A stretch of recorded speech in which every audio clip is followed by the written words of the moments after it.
ஒரு ஊர்ல ஒரு அழகான கிராமம் இருந்துச்சாம். அந்த கிராமத்துல முயலுக்கும் ஆமைக்கும் போட்டி வச்சாங்களாம்.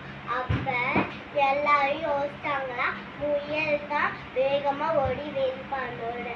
அப்ப முயல் வேகமா இப்படி ஓடிச்சான். அப்ப ஆமை மெதுவா ஓடிட்டு இருந்துச்சான். அப்ப முயல் சொல்லிச்சான், இனிமே இந்த பையன் வரமாட்டான், நம்ம கொஞ்ச நேரம் சாப்பிட்டு இந்த மரத்துல படுப்போன்னு சாப்பிட்டுட்டு இந்த மரத்துல அப்படியே தூங்கிடுச்சான். அப்ப அந்த ஆமை கொஞ்சம் கொஞ்சமா நெருங்கி அந்த போட்டியையும் வின் பண்ணிடுச்சான். இந்த கதையின் நியதி என்னவென்றால், நம்முடைய எதிராளி யாராக இருந்தாலும் அவர்களை நாம் குறைப்பிட்டு மதிப்பிடக்கூடாது என்றுதான் இந்த கதையின் நியதி. நன்றி, வணக்கம்.